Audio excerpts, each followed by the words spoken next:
My life be like, yeah. My life be like,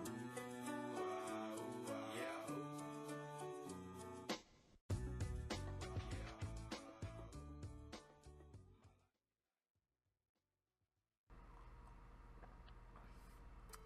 Good morning, Pop's Paladin here, and we're going to talk about Goroth on Mythic level difficulty. First off, I want to say I apologize for not getting this video out before my Harjadan video. I also want to apologize for not getting Demonic Inquisition out before my Harjadan video.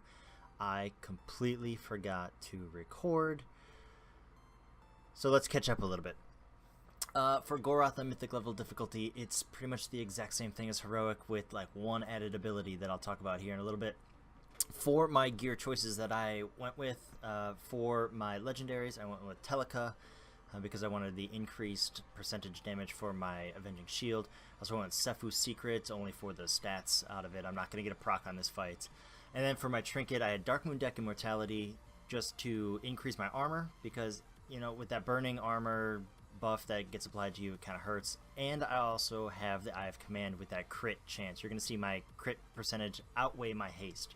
For my player talents in this one, I went with Blessed Hammer, First Avenger, and then I also went with a Seraphim build and Blessing of the Spell Warding, and I'm going to explain that very shortly as well. So to begin the fight, obviously, we started any way that we do for any other fight that we have, Potions of the Old War, and just start going ham on the boss. Now, we're going to get our first Burning Armor, and Brimstone's going to come out at the same time. Now, what I'm going to talk about in terms of Burning Armor getting applied to us is we have this kind of crazy aspect of we're getting this increased stack of damage every 2 seconds for 6 seconds until it explodes. That's when you want to make sure that you have a Hand of the Protector available to get an instant heal. You don't want to stress your healer and have it look like you're way too low of health, have them lay on hands you and ruin the transition. And I'm going to talk about the transition shortly. The other thing that gets applied to you is Melted Armor. Now, if you decide to taunt the boss as soon as the green circle appears underneath your co-tank, you're probably going to die to a melee hit because it's 300% increased incoming damage on Mythic level difficulty. It hurts a lot. Now, on normal and heroic, whatever, it's kind of like, you know, I'll pop an ability, but in all actuality, it's going to really hurt on Mythic. So just wait that split second. You have plenty of time to get out. You can see my co-tank is a Demon Hunter, so she's able to jump around in all places. I only have one Cavalier, but I only use it when I'm transitioning out of Infernal Burning, because that's the important part. So now what we have coming up here is the first Ut-O phase, and what's really going to ruin a lot of tank compositions if you don't have somebody who has an immunity. So I'm about to get Burning Armor applied, and you're going to see that as the green circle appears underneath me. Now for this specific Burning Armor, I'm going to use Blessing of the Spell Warding because I want it available in case we have a third one of these. I'm going to wait until the last few seconds of Burning Armor is about to be applied, pop Blessing of the Spell Warding. It's going to avoid Burning Armor being applied, and it's going to last all the way through Infernal Burning. So I'm not going to take that knockback, and I'm not going to take the damage. And I'm going to taunt. And the reason why you need to taunt is because it's designed to make the other tank now have to deal with that wombo combo. However, we can negate that since we didn't get any of our stacks applied. We now have Divine Shield ready for the next wombo combo, and that's why we have to taunt first. So what you need to see is what I have in the bar graph up above here in the upper left hand portion of the screen. It shows you exactly the Burning Armor stacks, which shows you how to taunt. What it's going to really relay here is that you're going to be tanking the boss slightly more than your off tank, not by much. You saw mine was only 54% for this specific fight. On our first kill, it was more like 58% just because we went through 3 of those phases where the wombo combo appeared and I had to use my abilities. That's why I go Spell Warding, Divine Shield, Spell Warding.